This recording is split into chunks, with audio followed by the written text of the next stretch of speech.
valuable golden tickets. I hope we can all keep it up. 3.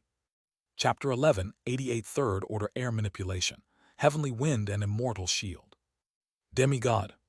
One of the requirements needed to break the limitations imposed by the time chain. Bai Zemin sucked in a breath of cold air, as he realized that he was probably the first second-order level 100 soul evolver in the history of creation to have accomplished such a feat. Although I have no idea how the others did to obtain the title demigod, it definitely must not have been an easy task to complete. He reasoned aloud as he narrowed his eyes in search of his new and improved records, for although the soul record did not exist in this universe, that did not mean that Bai Zemin had lost his connection with the system. Bai Zemin had only obtained the title demigod after learning 4 manipulation-type skills, and one of those 4 skills was a skill that presumably only Bai Zemin himself and the soul record were familiar with. He even suspected that, were it not for the fact that soul manipulation was an X-grade skill, he probably would not have been bestowed with such a title. 4 manipulation-type skills, one of them being of a grade never seen or heard of before. The soul of a normal soul evolver would not even be able to withstand a single manipulation-type skill. Only a genius among geniuses with extremely powerful records would be able to withstand the information pressure that commanding a universal law involves. By simply thinking about this, Bai Zemin realized how difficult it was to obtain the title demigod. A sneer appeared at the corner of Bai Zemin's lips at the thought. He couldn't help but chuckle, and as he raised his head to look up at the sky, he muttered, "So, the great dragon god, the supposedly all-powerful god of heaven, and all the others are nothing but demigods." However, Bai Zemin soon realized that it made sense. A demigod grade treasure like my collector's pocket watch has its own world and its own rules, rules which even the soul record cannot change or interfere with at will. A god-grade treasure would probably break all the boundaries of the soul record the same way Sirius, Skadi, the barbarian king, and others did in the past. It would be a lie to say that Bai Zemin was not relieved now that the distance between him and the proud upper existences had closed considerably, even if he was still unable to fight even the weakest among them. Although Bai Zemin behaved carefree and proud in front of the dragon god and the rest of them, he was just a young man in his 20s with the weight of the sky on his shoulders, as the lives of countless others depended on his existence. It would be impossible to think that he didn't have any fear and 1,000 worries in his heart, even if he never let it show. And he would never let it show. Demigod title. Your life expectancy is multiplied up to X5 times depending on your level, order, and the purity of the records that complement and compose your existence. If you are a leader of a faction recognized by the soul record, the cooldown time of your skills and those of your subordinates is reduced by 50% when fighting enemies in a world under your control. Life expectancy X5. Bai Zemin didn't know how to feel about it as he sighed regarding this passive effect of his new title. If he failed to surpass the strongest in the cosmos in 5 years, there was at least a 70% chance, if not more, that his life would be over. Besides, Bai Zemin did not want a life of loneliness. What he wanted was to live forever with those he loved, and those he considered important. But this cooldown thing is really something else. Bai Zemin finally began to understand why the factions of higher existences fought for control of other worlds every time a neutral world evolved into a higher world. Leaving aside the immeasurable amount of valuable resources, simply controlling an extra world meant that faction would control that part of the universe, since it would be very difficult to fight against an army whose skills could be used at half the expected time. If, for example, a faction of higher existences managed to control 90% of higher worlds, it would be equivalent to controlling 90% of the territory within which the higher existences were allowed to fight and move with complete freedom. In other words, the factions with the least number of higher worlds would not only have fewer resources at their disposal, but would also end up being pushed back and eventually surrounded. As Bai Zemin grew stronger, many questions to his doubts began to be answered automatically. The answer will come eventually when I have sufficient strength. Bai Zemin nodded with new resolve shining in his eyes. Everything will fall into place in due time. He simply had to keep working hard and not give up in the face of the difficulties that surely awaited him ahead. It's okay. He took a deep breath to calm his heartbeat, and as he clenched both fists, he whispered to himself, "I'm stronger now." ////. Air manipulation. First order active skill, level 5. Air manipulation is the universal law that allows you to control the air and its molecules after becoming one with that law. The scope of the skill depends on knowledge, magic power, magic stat, and purity of records. Its activation requires 5 mana points, but the consumption may vary depending on its use, being higher but never lower. ///. The description of air manipulation was enticing and powerful despite its simplicity, but air manipulation was only a first-order skill at present. No matter how powerful Bai Zemin was, if the skill was not strong, it could never bring out its true potential. Of course, this did not mean that air manipulation was weak, not at all. As if to prove his thoughts, Bai Zemin raised his right arm and pointed with his open palm at a 3-story building 2 streets down. When he activated air manipulation, Bai Zemin immediately felt the surrounding winds move according to his will. The wind gathered in front of his palm at the same time, as the coolness of the altered breeze blew his hair and over his face. Air cannon. Bang. Boom. First, a blast of wind echoed in the surroundings as a giant bullet, approximately 10 meters in diameter, shot out at speeds impossible to follow with the naked eye. In just an instant, the air cannon closed the distance of approximately 200 meters and struck exactly in the center of the small, three-story pale white building. The building practically disappeared the instant it was hit by the air cannon, and its walls crumbled into tiny fragments that flew like shrapnel all over the place. Rumble! Bai Zemin slowly lowered his hand with a satisfied expression as he felt the building he was standing on trembling, despite the distance he had fired from. The same skill that Kaio Long used seemed to be a completely different skill in Bai Zemin's hands. If air manipulation in Kaio Long's hands could pierce through the physical body's defenses and leave bloody holes behind, the same skill in Bai Zemin's hands could easily turn a person or even a powerful mutant beast into bloody mist. It was like comparing a small 9 to a missile launcher. Even the comparison was laughable. However, Bai Zemin was not satisfied yet. Approximately 2 hours later. //// Air manipulation, third order active skill level 5. Air manipulation is the universal law that allows you to control the air and its molecules after becoming one with said law. This can include torrents of winds, rising tornadoes, and even the ability to remove oxygen from an opponent's limbs. It can generate strong winds, storms, tornadoes, typhoons, hurricanes, etc. Passive effect. The power of fire, water, lightning, blood, ice. Type skills is greatly boosted when the power of the wind is used in their favor, but weakened if used against them. First activation, Heavenly Wind.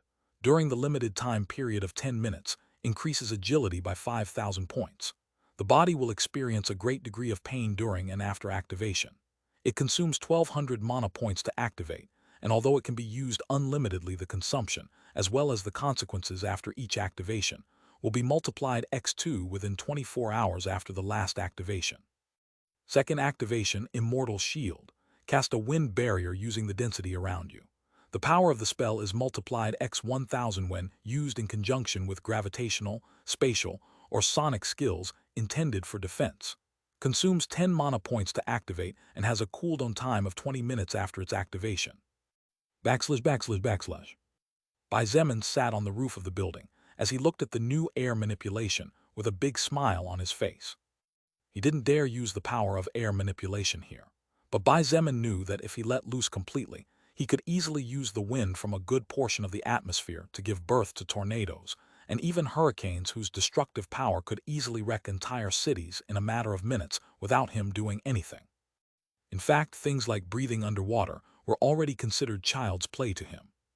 With the first activation, Heavenly Wind, my combat ability just experienced a massive boost. Bai Zemin couldn't help but think of Saint of the Absolute Felix. I think my movement speed and attack speed might not be much less than his if I trigger Heavenly Wind. However, even he couldn't be too sure about it. Felix was fast, really fast. Bai Zemin even suspected that he had yet to see his full speed. But this second activation, 1,000 times more defensive power when coupled with other skills. The defensive power of Immortal Shield born from the wind density of the atmosphere would certainly be colossal. However, if that defensive power was multiplied 1,000 times, if I use gravity manipulation to build up a gravitational shield around me, that would be 1 per 1,000. Bai Zemin could feel his own heart trembling as he muttered under his breath, I wonder if Ruler of All Matter will count as another shield as well. Bai Zemin's face began to turn redder and redder after losing control of his blood flow completely, and his heart began to beat at completely abnormal speeds as he realized something. If it's like this, then I could really. No, Bai Zemin realized instinctively that it was no longer a simple could, but that thanks to air manipulation, or more precisely thanks to its second activation, a huge door had opened for him. Immortal Shield's power doesn't need to be doubted even if I've never used the ability before. Now all I need is the right place. Bai Zemin knew that what he had in mind was, to say the least, extremely crazy. However, he simply couldn't calm his heartbeat after he thought about it. I can't tell Lilith about it or she'll go mad at me. He realized that this was no small thing in several ways. The whole universe would tremble. There were many things that needed to be thought of and planned first, and so far it was nothing more than a thought that Bai Zemin had. However, the more he thought about it,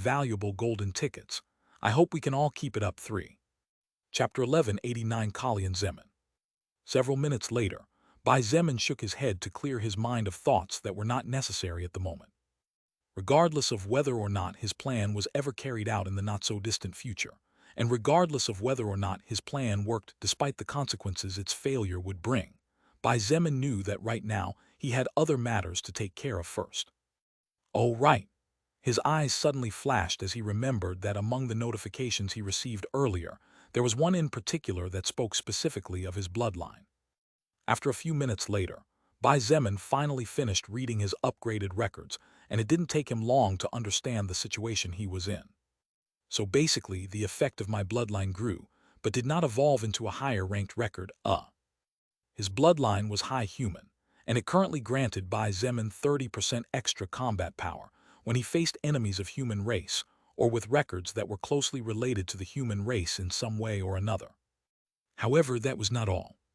Putting aside the effect his bloodline had on females of the human race, which increased Bai Zemin's natural charisma and charm tremendously, putting aside the passive effect, which increased the power of his words on humans, and even putting aside the healing effect of his blood to other humans, his bloodline had just gained a small but not so small extra effect. By obtaining a certain number of records or a purity equivalent to that certain number, you have a certain chance to acquire characteristics of other bloodlines. Bai Zemin had always thought that perhaps in the relatively distant future he might eventually change his main race to one more advantageous for combat. At the end of the day, reality might be cruel, but the fact that humans were weak compared to other races in fighting was undeniable. However, that thought disappeared at this moment. It seems that the name of the transcendent faction now makes more sense than I expected back then. Bai Zemin muttered to himself before taking out both Annihilation of the Falling Sky and Longinus. One spear was gold-colored with dark-colored runes, dull for the most part. The other spear was bronze-colored with many dark-colored but glowing runes, clearly functional. How the hell am I supposed to do it? Bai Zemin frowned as he held Annihilation of the Falling Sky and used the tip to touch the Godslayer spear's body. Of course, such a thing as Longinus being devoured by Annihilation of the Falling Sky did not happen. Did I make a wrong guess? Bai Zemin frowned harder as he tried to rack his brain, thinking whether what he felt in his battle against Israfel was his mistake or not. Back then, he clearly felt the golden spear in his hands, trembling with excitement, when the Supreme Pontiff wielding Longinus confronted them. However, Bai Zemin did not know what to do now, as there was no way to absorb the bronze-colored spear, and Annihilation of the Falling Sky gave no sign at all. After thinking for a moment, Bai Zemin put away both weapons, and in the next instant his person disappeared. The Collector's Pocket World. The current Collector's Pocket World was very different compared to the time when Bai Zemin first entered it. There were small mountains up to 300 meters high, the sky seemed to have risen, the weather changed occasionally, there were times of day and night at irregular intervals, small rivers and streams formed from time to time. Although it could not yet compare to a world like Earth, the Collector's Pocket World was gradually beginning to look more and more to a real world. Another advantage was that the time difference compared to the outside world had been adjusted and was now 12:1, which meant that 12 hours in the Collector's Pocket World was barely equivalent to 1 hour in the outside world. I wonder if that time difference was adjusted to this dimension. If that's the case, wouldn't that mean that 12 hours in here would be equivalent to 1 hour on alternate Earth, considering that the alternate Earth already has a 30:1 difference compared to the Earth of my dimension? Bai Zemin muttered uncertainly as he walked towards the large mansion built not far from the largest tree in the entire Collector's Pocket World. The mansion had 5 floors in total and stretched 300 meters long entirely. Its plain walls were white with gold and silver lines between each floor. The windows ran from floor to ceiling, and the exterior was well lit enough to keep the night away brightly, thanks to the hundreds of azure-colored light fixtures that required only mana to run continuously. Bai Zemin estimated that his now-finished mansion could easily accommodate over 100 people, double that if they squeezed a little. There were several people working there, working on the land, taking care of the domesticated mutant beasts, performing various experiments. Bai Zemin greeted these people with respect, and they nodded with the same respect but also with reverence for him. These people had lost almost everything for the most part and only sought revenge. But they knew they were too weak to do anything on their own, so they could only rely on others to do the heavy lifting. However, these people were true braves as far as Bai Zemin was concerned. They, despite knowing that the time difference in here was much slower compared to Earth, decided to stay and live there to work their hardest for the sake of the faction. They were literally giving up their lives to help the faction progress. By the time 2 years had passed for them, 24 years would have passed in the outside world and nothing would be the same. Their friends and family might not be alive by then. Bai Zemin walked into the mansion and headed straight to the basement. Arriving at the basement down the stairs, Bai Zemin was greeted by a vast hall of over 9,000 square meters. The hall appeared to be made of marble or a light-colored stone, and on the walls were luminous torches that, thanks to the power of the endless blue lotus flame, never stopped burning.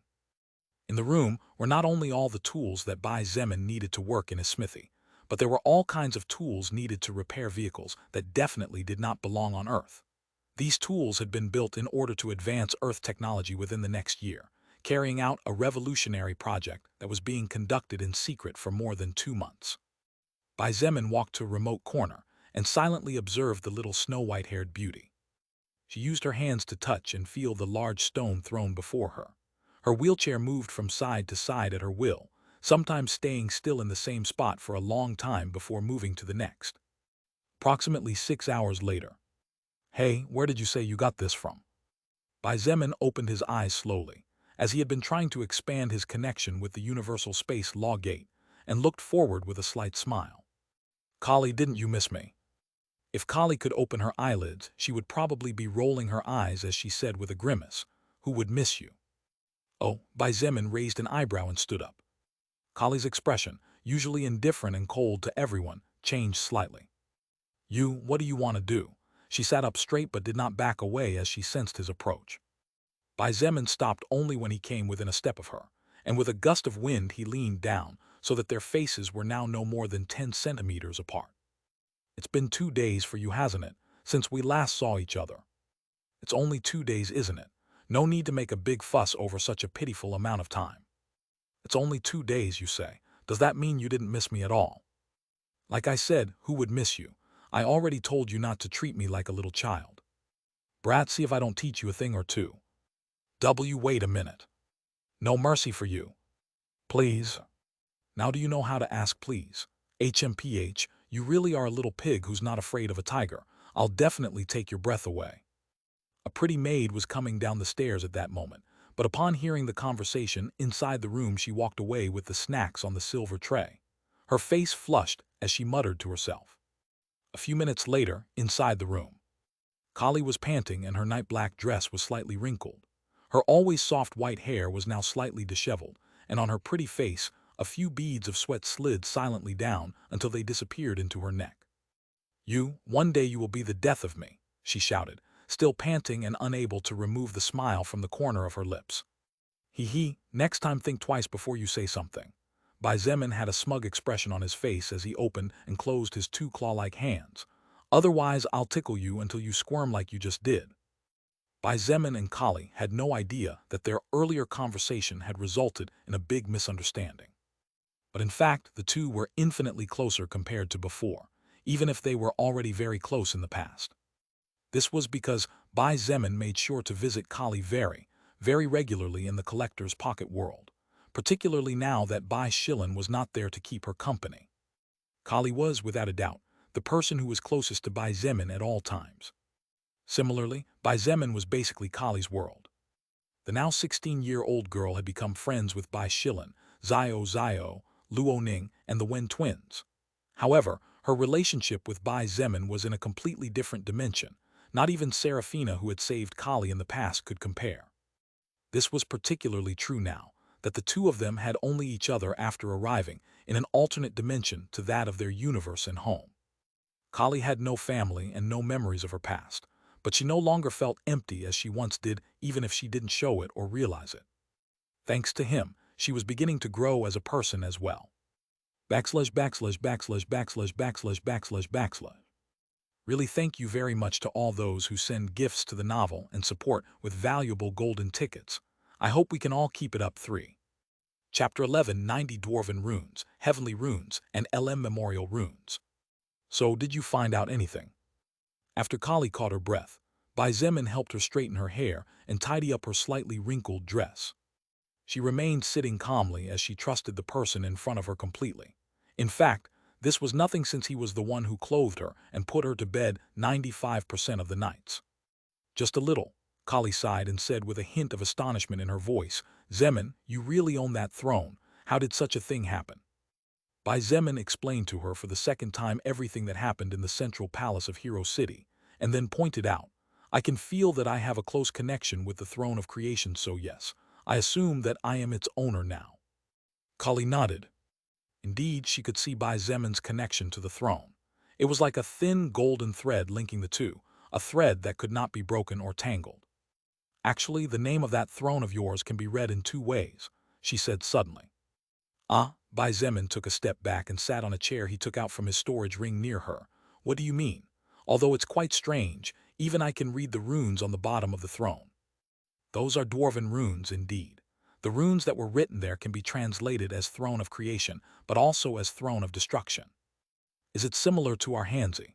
Bai Zemin frowned at the thought of how each Chinese character could be translated in different ways or with different meanings. You could say yes, Kali nodded, but this throne is really scary. It would be good if you use it as little as possible until we slowly figure out its functions. Bai Zemin frowned even harder after hearing Kali's words. He asked, what do you mean specifically? Kali was silent for a few minutes, and Bai Zemin simply waited in silence as clearly what she was going to say needed to be organized first so that he could understand. There was no point in saying 1,000 words if he didn't get the point after all. Before I didn't know because I had no way of learning, but after your younger sister, Meng Qi helped me read the book of runes that female named Fire Sorrow lent us, I understood that there are 3 different families of runes. Kali continued, and Bai Zemin just listened. First, there are the Dwarven runes. The power of the Dwarven runes is the weakest among the 3 families of runes, but it still cannot be underestimated. For example, most of the runes I drew on your equipment are Dwarven runes, but their power is already evident. Even the Sky Destroyer is composed more than 80% by Dwarven runes. The Dwarven runes were the weakest, but they were already that strong. Bai Zemin smiled bitterly in his heart. He had no talent for runes whatsoever. Otherwise, he could probably become thousands of times stronger in a short time. Secondly, there are the heavenly runes. Each heavenly rune has enough power to shake the sky and change the destiny of a race. Let me give you an example. In your battle against the Demon Lord, you were able to win so easily thanks to the special skill of your great sword, weren't you? A skill that is a product of a heavenly rune called Treacherous Rune. If not for his greatsword skill, Bai Zemin would not have been able to drain 50% of the Demon Lord's health. This could have become the cause of his death, as even with the support of such a skill Bai Zemin ended up fainting and relying on the strength of others to survive after losing his strength when he was surrounded by Eventide World's strongest soul evolvers. If he died, the human race on Earth would be doomed. So, to say that a heavenly rune had the power to change the destiny of a race was not exaggerated by any means. Sky Destroyer's main cannon and primary engine are powered by heavenly runes of power, charge, potency, acceleration, and distortion. If you remove those 5 runes, the power of that battleship would not be much greater than that of a normal space rocket group. Kali pointed her index finger at Bai Zemin and calmly said, the 60% runes in Annihilation of the Falling Sky are also heavenly runes. Remove those runes and Annihilation of the Falling Sky would become a pitiful weapon for you. Kali's words made Bai Zemin finally realize how terrifying the power of the runes was. He already knew it, but this was the first time he heard so much about runes, therefore, he was just confirming it. Wait a moment. Bai Zemin's eyes went wide as he realized something. You said there are 3 families of runes, and heavenly runes are in second place. That's right. Kali's voice became unusually serious as she nodded. Above the Dwarven runes and surpassing the heavenly runes by a large margin are the immemorial runes. Immemorial runes, Bai Zemin muttered to himself.